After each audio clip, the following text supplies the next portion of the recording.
the Joe Holka Show presented by Line Movement. Week 6, always want to make sure I bring you guys a little bit of everything on this show, whether it's DFS, season-long, betting. So in addition to the wide receiver sleeper segment with Matt Harmon, which we'll get to in a second, I'm going to give you guys my favorite value plays for each position on DraftKings in week 6. So if you enjoyed this bonus segment, toss a like on this video, consider subscribing to the channel, but make sure you hit that notification bell so you don't miss anything along the way. I stream every Monday and Wednesday at 3 p.m. Eastern time and every Sunday morning at 9:30 a.m. Eastern time. So hope to see you guys in the chat. Let's dive into today's video.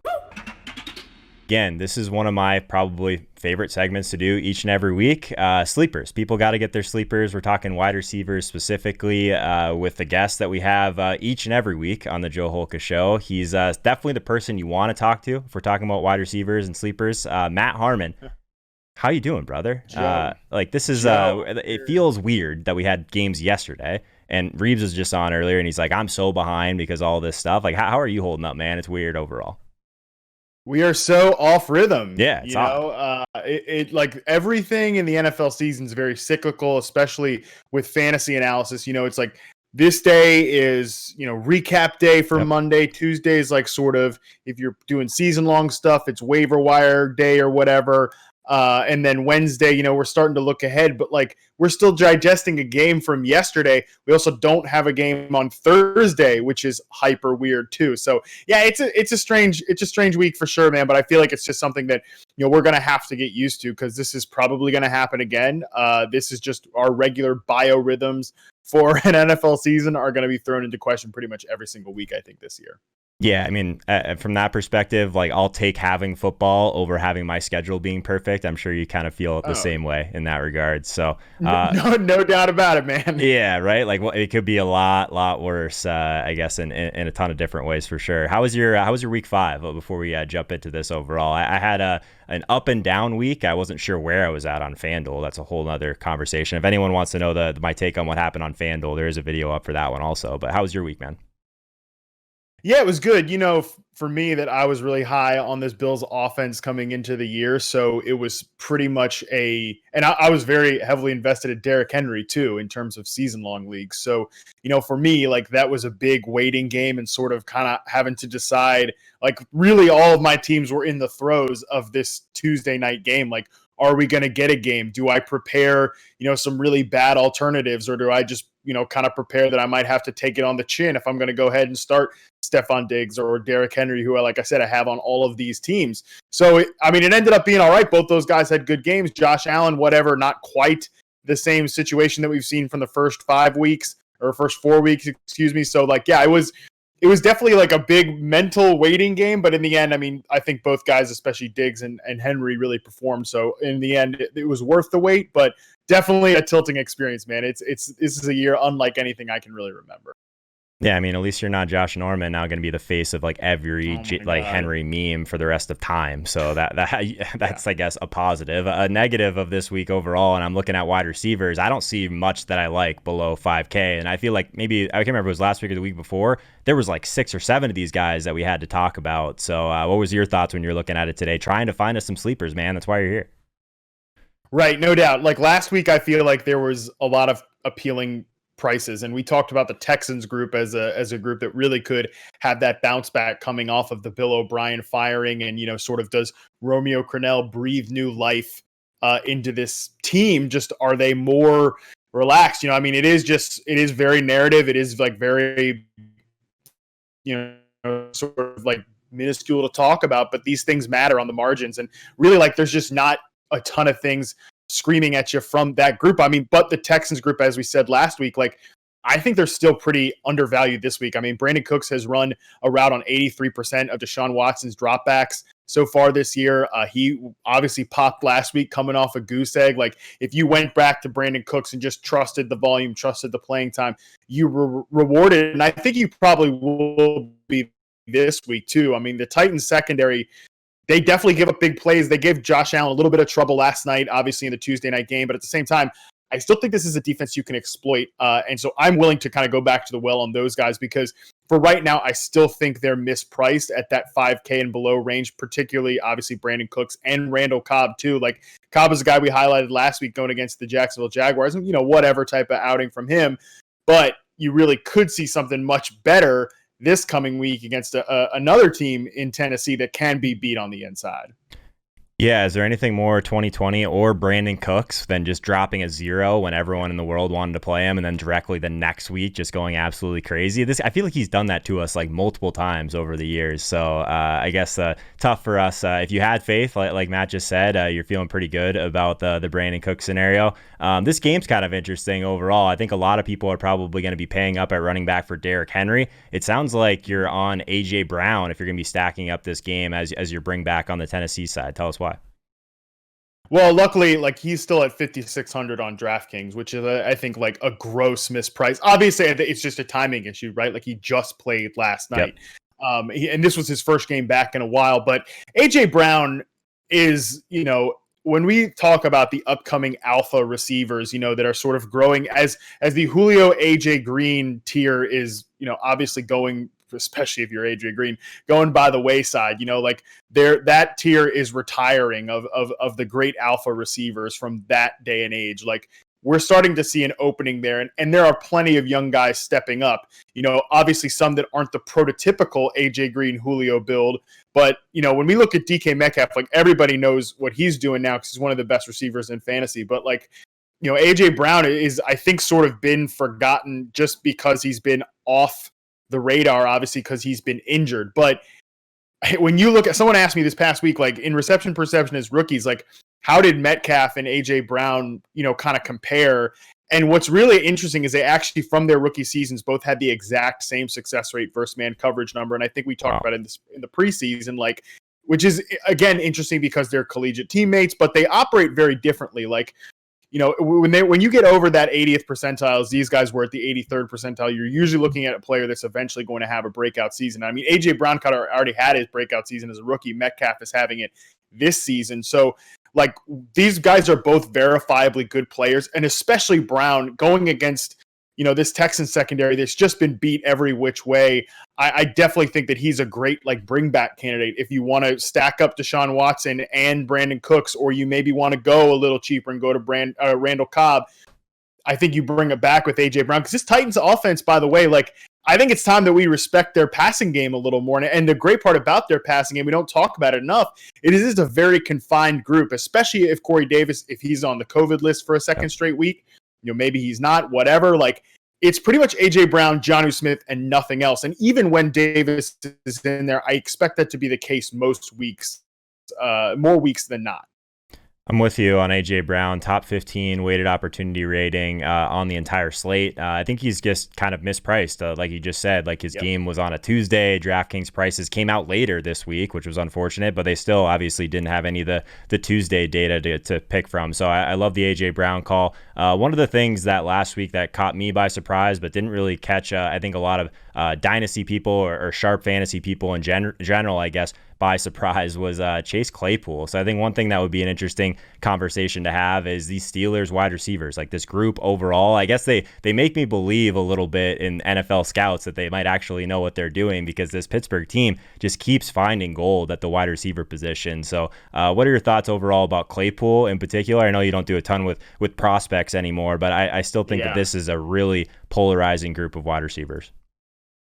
No, Joe, the great thing, like you brought up one point there about, scouting and everything like that. And I would argue that the Steelers, more so that they have, I don't think they have, some skeleton key when it comes to scouting wide receivers, because I don't believe anybody has a skeleton key at any position or at any level of scouting, or that any metric is, the skeleton key or whatever.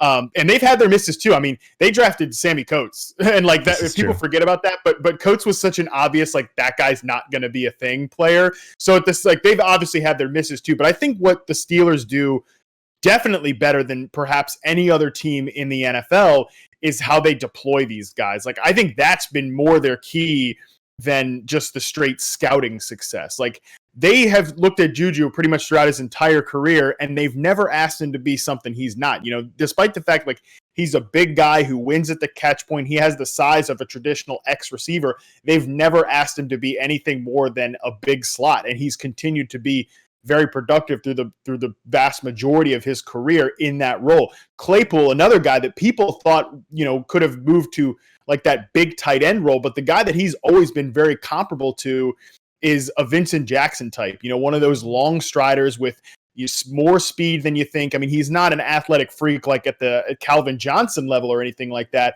but he's massive. He's a long strider. He's got great speed, but he's got a release move off the line of scrimmage. Like I said, it really reminds me of Vincent Jackson. That's the type of player I think we could be looking at here. And, when you think about how the fact they didn't move him to the inside. They've kept him on the perimeter. I think that's just smart deployment. He's only run 5.8 slot routes per game, has Chase Claypool, but he has, at the same time, they've used him there on occasion, very small amounts, but he's made some big plays there. Like last week, he had a couple of touchdowns on the Eagles middle linebacker. He also had another touchdown against just a traditional corner, but their middle linebacker, I think, is Nathan Gary. He was the guy who is Pro Football Focus charged with 2 of Claypool's touchdowns allowed in coverage. Like they've gotten him some advantageous looks when he's been inside. So I think that's just, again, smart deployment by this team. And I think it's really interesting. Claypool is at 5,200. I think he's in play again this week against the Browns secondary that has been beat up, but at the same time, I think we're going to have to accept some volatility from all of these Steelers receivers. Somebody asked me this week, where are you going to rank these guys like in weekly rankings going forward? And, number one, I don't really care about my weekly rankings, so let's just be clear about that. Rankings are kind of, whatever, no one cares. It's not important. But at the same time, like I think if you do care, you're going to have these guys be between like wide receiver 20 and wide receiver 35, that being Juju, Deontay Johnson, whenever he's healthy, and Chase Claypool. Like one of these guys is going to have a big week. They're obviously all going to be in starting range if you're slotting them in there, but it's going to be more of like matchup based to identify who's going to have that big week. And on that point, like if Deontay Johnson doesn't play, James Washington is super cheap. That's appealing to go to. But the particular weakness of the Browns this year has been in the slot. They've allowed more yards to the slot receiver than any other team this year. That could bring us back to Juju, who hasn't really had any big yardage game. He's like 61st in terms of yards per game among all pass catchers this year. So this is the type of thing we're going to have to decide with the Steelers wide receivers this week. It's going to be a value discussion, yes, when it comes to pricing, but like who has the best matchup? That's where it's really going to be key in deciding. And I think it might be Juju this week, even though we're all talking about Claypool, we're monitoring Deontay Johnson. This is the game that we're going to have to play with this Steelers wide receiver core because this top 3 is very good, and I think they're all going to be in play every single week.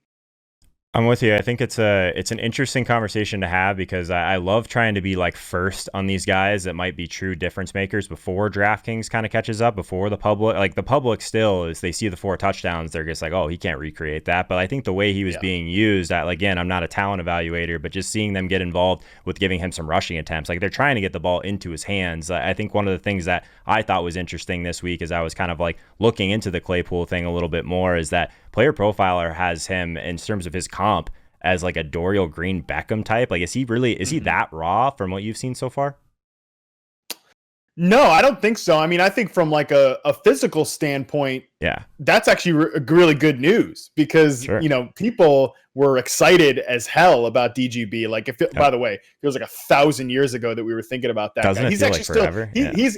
He's got a season in the reception perception database. Every now and again, like going through the like 250 players I've charted over the last 6 years or whatever. Yeah. There's a few random names and he pops up every now and again like, oh wow, I forgot about that guy. Yeah. But like from a physical perspective, that's a really good comp, and I think it does make sense. But I think Claypool, like I said, what really stands out with him is how good he is off the line of scrimmage. And I think that's been a big part of why he's been successful so far. And like his playing time, if you look at it, 15% route per drop back in week 1, 31% in week 2. That was already a big jump before we saw Deontay Johnson get hurt, when he obviously then started to play more snaps, started to see more targets. So I think Claypool is a guy that you want to bet on from a talent perspective. Not to mention too, he's the one guy that has an air yards per target figure over 10 on this team. He's clearly the vertical guy, and Ben has said in the media his deep ball's not popping quite yet, whatever. Like, they want to get that part of the game going. So I think Claypool's obviously the way that they're going to have to do that. Love it. Matt Harmon, everyone. Make sure you follow him on Twitter at MattHarmon_BYB.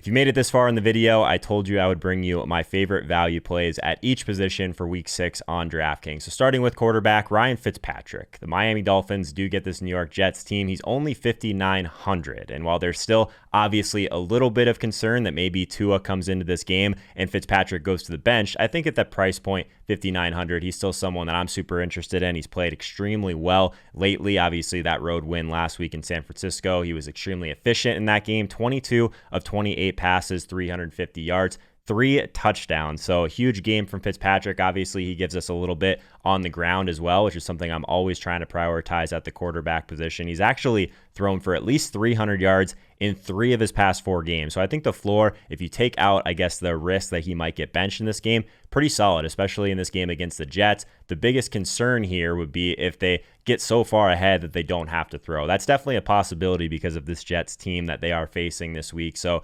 interesting spot overall, but I do think from a value perspective, he's one of the clear top options on the slate. So if we move over to the running back position now, we're actually going to stay in this same backfield or this same team overall. I love Myles Gaskin in this spot against the Jets. He's extremely cheap as well, and he just really hasn't kind of caught up to what his price point should be on DraftKings overall since we figured out that he will not be having to kind of give up these goal line carries. And I think it's a spot where at 5,400 on DraftKings against this Jets team, again, 0-5, I think it's a really strong spot. Even Gaskin, just over the last 4 weeks, his snap totals of 40, 49, 46, 47. So I think it's pretty clear that even if Howard does get into this game, he's kind of past him and Matt Breida as the other running back options in this backfield for the Dolphins. And the Jets, they're just not good, right? So the Gaskin has been honestly a workhorse, and that's what we're looking for. We're looking for volume. I think that his price point at this point just isn't at a spot where we really need to get away from him in cash games. 16 attempts on the ground last week. Obviously, he gets that rushing touchdown,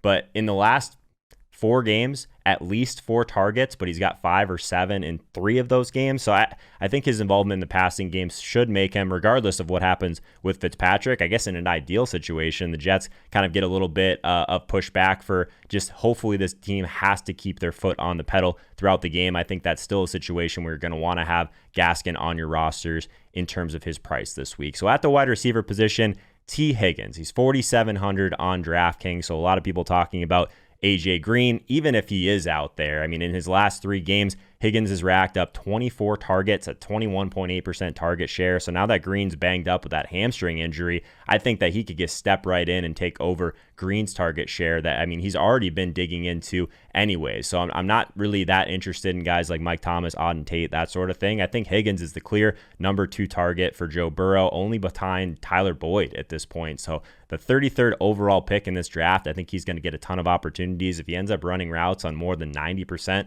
of Burrow's dropbacks, that could be just a huge underpriced asset that you could have on your rosters this week on DraftKings. So I love T. Higgins at 4,700. At tight end, I'm going all the way down this week. We've talked about it in the first look. Irv Smith Jr., he's 2,500. This tight end position overall is just not one that I want to be extremely exposed to. Irv Smith, second year. We know that after that first year, the tight ends do usually see a big jump if they are these athletic type of guys that they kind of figure it out. And I think that he's a guy that after last week ran a season high 32 routes, 73% of the snaps, only 11% target share, so nothing that crazy.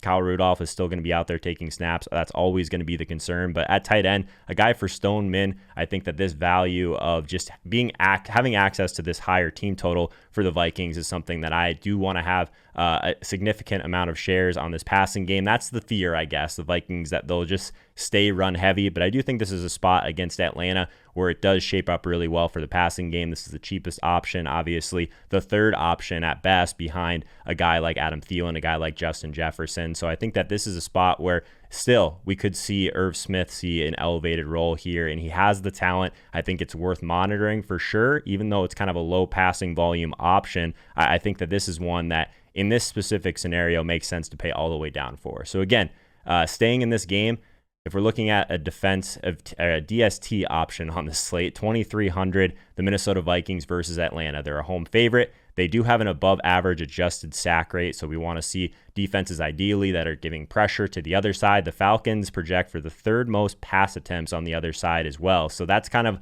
not necessarily the perfect storm because the Falcons offensive line basically middle of the pack, but I do think that a team that's willing to pressure against a quarterback that will make mistakes and will be dropping back to pass a ton, the volume on the other side is what we really want. And just the slight home favorite is just kind of an icing on the cake. 2,300 on DraftKings for a home favorite doesn't happen very often. I think the narrative is that Minnesota's defense is not very good. And while that might be true, I still think that they're fine for fantasy, especially this week at that price. Always good talking wide receivers with Matt Harmon. If you enjoyed this video, make sure you let me know in the comments your favorite value play for week 6 on DraftKings, or maybe if you have any comments on the conversation that Matt Harmon and I had. Would love to hear from you. Would love to see if you would consider subscribing to the channel also, and consider joining us on Sunday morning at 9:30 a.m. Eastern time for the big show. That's the big live show. So appreciate each and every one of you. Drop a like on this video if you can, and I'll see you guys next time.